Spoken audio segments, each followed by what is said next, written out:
Hello everyone, thanks for watching my channel, and today I have my colleague and my friend Manny here. So you would be really surprised that when I had a conversation with Manny, his knowledge about Pakistan, so I was stunned and I was surprised that how much he knows about Pakistan. So let's first start with the introduction. So Manny, where are you from? I'm from Liberia. Liberia. Tell us something about Liberia. Where is it situated? Liberia is in the west coast of Africa. Mhm. We are neighbored by Sierra Leone, Guinea, and then the Atlantic coast as well. And we have Ivory Coast. So yeah, that's where I'm from. So what's the population of Liberia? Estimated right now around 7 million. 7 million. Yeah, Okay. but we just had a census, so there might be a new number coming up in terms of the population. Oh, great. Yeah. And what's the official language of Liberia? Officially, we speak English. Oh, you speak English. Okay. Yeah. And what about the economics? Like, what is the main backbone of your economics? Mostly it's our natural resources. We're one of the highest exporters of rubber. We export timber and other minerals like gold, magnesium, cobalt, bauxite, copper, those kind of things. Oh, that's great. And what about weather? How is your weather over there? We have a tropical climate, so we have only two seasons. We have the rainy season, and then we have the dry season mostly. Oh, so it means you have all the tropical fruits as well. Yeah. Yeah. So what are the main fruits you guys have there? Commonly, you will find mango. Mango. Yeah, Okay. that's the most common one you'll find. Then oranges, then you have guava, pineapple, just about everything. You know, I will tell you one thing that the mango of Pakistan, that is also very famous all over the world. Okay. So have you ever tasted that one? What fruit? Mango. Yeah. Have you ever tasted Pakistani mango? No, usually. Yeah, its taste is really different. What about your mango? Is it green color or the yellow one? Usually when it is ripe, it is yellow, but it depends on the kind. Okay. So we have some that will be green, but they're ripe, and we call them the German mangoes. German mangoes. Yeah. Okay. I have tasted the Mexican one. So your one resembles the Mexican mango or Yes, kind of very similar to that. Yeah. similar to that? Our one is much more sweeter as compared to the Mexico one. Yeah. So that is the difference. Okay. And as I told you that he knows a lot about Pakistan. So what do you know about Pakistan? Yeah, I mean, what can I say about Pakistan? I know you guys are bordered with both Afghanistan and India. I know about your conflict in the Indian administered Kashmir region. Oh wow. I currently read that, okay, India, the government has been giving arms to, Indians in the Kashmir region to almost try to control the Okay. region as well. I know Imran Khan from watching a little bit of cricket and his desire to get back. Well, I mean, we all read about the shootings. He got shot last year. We heard about the protest rally that he had in which he was shot and how he kind of like implicated the military regime and everything. Reading about people like Benazir Bhutto and Benazir even, Bhutto. Wow. yeah, understanding that, okay, for the most part, no Pakistani prime minister has ended their 5-year term. Yeah. At most, they've gone at least 3 years. You had Nawaz Sharif 3 times, Yeah. different times ousted for corruptions and other things. The only prime minister that stayed the longest was Ali Khan, and you've had 5. You've had prime ministers under 5 military presidents. So if you look at Pakistan history, you see that the military has a long and deep entrenching hands when it comes to how the government is structured, who stays in power, who goes, how successful they are. So they kind of determine what really goes on day to day in Pakistan. Wow, great. Wow, you have increased my knowledge actually. Thanks for that. So you know about Pervez Musharraf as well. Yeah, so Pervez Musharraf, the general taking over from Nawaz Sharif, he overthrew him. Even if you look at the coup with Benazir Bhutto under the name Operation Fair Play, Yeah. those kind of things. But like I said, out of the 75 years that Pakistan has been in existence, over 30 years has been run by the military. Oh yeah. So it goes on to tell you that the role of the military in was a democracy that is ruled by civilians. I'll say you want to have a rethink in terms of how and what role the military plays in the day-to-day lives of Pakistanis. If they want to administer the country for the rest of the lives of the civilians, or they want to remain the military. So there has to be a rethink in terms of the role of the military in Pakistan. So how long you have been following the Imran Khan struggle in Pakistan? I'll say maybe 3 years now. Okay, 3 years. Whilst he was prime minister, and then after his ousting, and then his desire to kind of come back to the political scene, and how gradually he has been trying to get there. So what do you think in this current scenario? Like, will he be successful? Currently, your current prime minister Shehbaz Sharif has the backing of the military. Okay. And knowing the way politics works, if he wants to come back, there has to be a similar thing to what happened in Sri Lanka. There has to be an uprising of the people. And that's what he tried to do in that rally in which he was shot, trying to use the people to get back power. Because if the military has the backing of Shehbaz Sharif and vice versa, for him to come back means either the military will have to back him alongside the people. But in any country, the people are the most powerful people. We should not forget those who make up the military were once civilians, and they're also a part of that country. So either ways, he just needs the backing of the people, whether from the military or from the civilian. So give me the reference of the Sri Lankan thing that happened over there. So after that, but there's not like some positive change or anything. Even though general people, they protested, they tried everything. Yeah. So even they threw the previous prime minister and the stuff. Yeah. But we don't see the. The reason you haven't seen the change that they wanted was this wasn't like a structured protest, right? Okay. It's like going on without having an end goal. Okay. So you start the plan with no end goal. But here you already have a leader who you see as someone who will bring positive change, right? So you're not just going in and saying, okay, once we get those who are in power out of power, that vacuum, you need to already have in place someone who's going to fill in that gap, so that there's a little bit of a structure, a resemblance of structure that gradually aids that transition process from whosoever you took power from, right? So you're not just all over the place. Like Sri Lanka, after that, you saw what happened with their economy, you saw what happened with the value of their currency and everything. Now they're literally living off of reserves, right? So that's not what you want. But in someone like Imran Khan, or not just Imran Khan, I'm not going to say, okay, I'm not Pakistani, so I can say I support Imran Khan, right? Yeah. But since he's the face of that movement of change that most Pakistanis are desiring or would like to see, then so you need more Imran Khans, not just him, you need more. Because the more Imran Khans you have, the possibility for change goes up, right? Instead of just, for example, what if he had been fatally shot?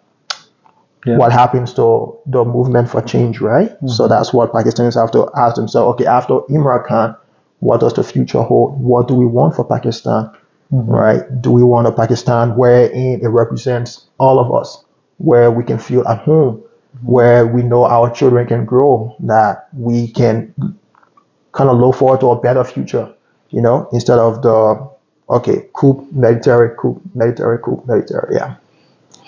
Well, guys, I will remind you again that he is not a diplomat, he is not a journalist, but his knowledge about like all the countries and all overall scenario of the world, that is splendid. That's marvelous, So thanks a lot for that. Okay. So what about you told me about cricket as well? So, you know something about cricket too, huh? Just a little bit. I know mostly about your tensions with India when it comes to arch rivals. Yeah.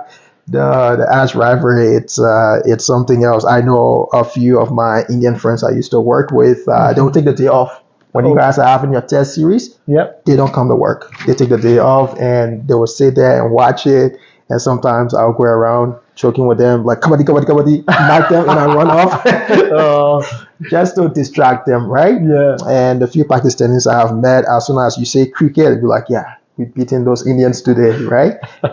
I think it's a game that brings you guys together, in as much as people might think, okay, the rivalry, Yeah, the, you know, not the but hatred. the hatred, but it brings you guys together. It tells you guys what you have in common. Yeah. It tells you guys, okay, in as much as this is Pakistan, this is India, we do have a lot in common, and this game is what bridges that gap that we have, right? So I think it is a beautiful game. You, for you to- gave a beautiful message in this as well. Yeah. And I'm originally from Kashmir, and Okay. you know about Kashmir as well. yeah.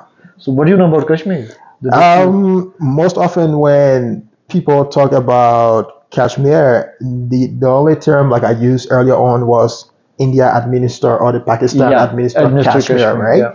Yeah. So usually when they say administer, it means there's a certain level of semi-autonomy, which means they're not by themselves, but they run the day-to-day activities, which means they have a set of structure in place for them to be run as a federal state.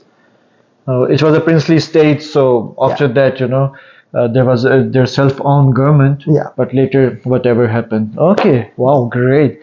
I would like to ask more about Liberia. So, what about the Liberian political system right now? I know in past, like there were some civil wars and a lot of fighting going on there. Yeah. But I think right now it is much more calmer and much more peaceful. Yeah. So you can better tell about Liberia. Yeah, so after the Civil War, we've relatively had peace for, I would say, close When to... did the civil war finished? Yeah, the Civil War is over. We've had peace since maybe 2003-ish. So we've been relatively peaceful for over 20 years now. 20 years. Yeah. After the National Transitional Government, we had President Ellen Johnson Sirleaf. She served 2 terms, which was 12 years. And now we have George Witt, the former soccer player as well. So things have been largely peaceful, and that's the best part. When you transitioning from a civil war, you tend to appreciate peace above everything else. Oh yeah. Well, and with peace, your economical situation that improve, and the most important thing is your democracy. Yeah. So is your democracy improving? I would say, personally speaking, and this is my opinion, the previous government laid the foundation for what we have today.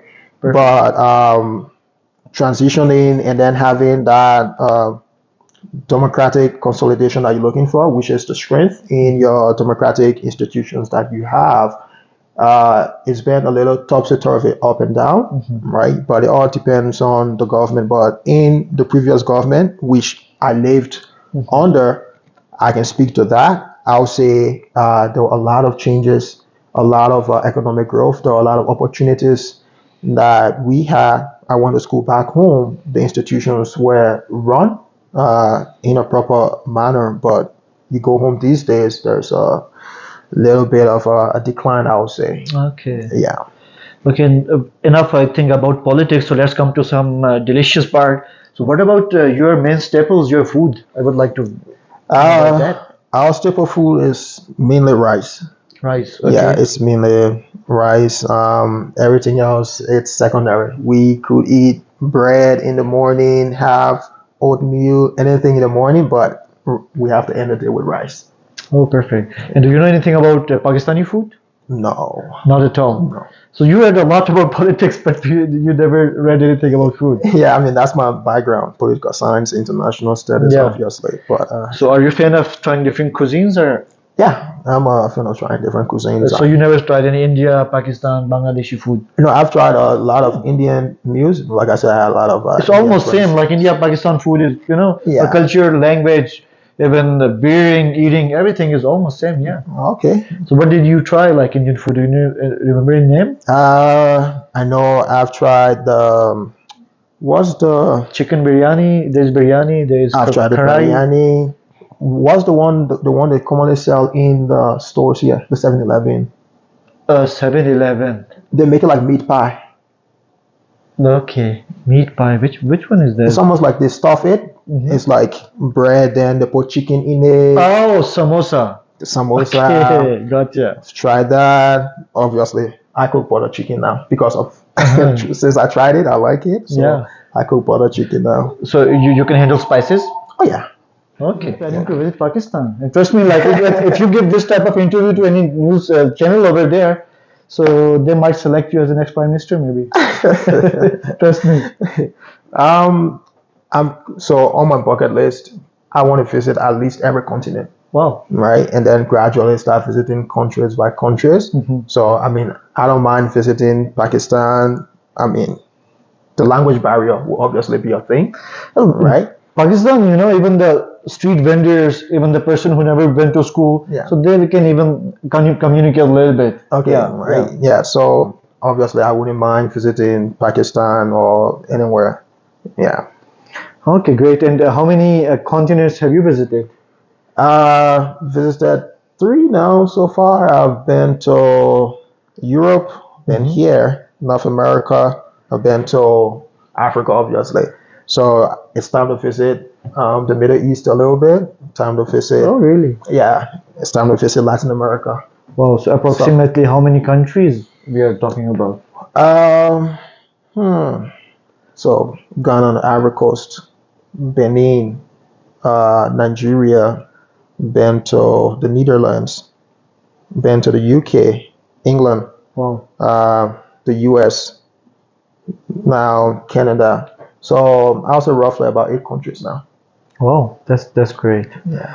Well, thanks a lot. Thanks a lot for enlightening us actually about Pakistani politics because the scenario, the situation over there. Yeah. So because I have seen your neutral view, Yeah. and but that was a bird's eye view because you keep an eye on everything. Yeah. So hopefully one day you will visit Pakistan. Oh, and yeah. You will get to see that by your eyes, and hopefully when situation will improve, so that time that will happen. Thanks a lot. Really Yeah. appreciate it. Okay, Thanks. have a good day. And just a correction: population of Liberia speaking right now, we are 5, not 7. 5 million and counting. Okay, 5 million. Yeah. Okay. Well, maybe when you visit Pakistan, so it will be 7 billion. You never I mean, know. you guys have 140 million, so who knows? Oh yeah, Yeah. Pakistani population is Keeps growing. increasing every time. All right. Thank you so Thanks much. a lot.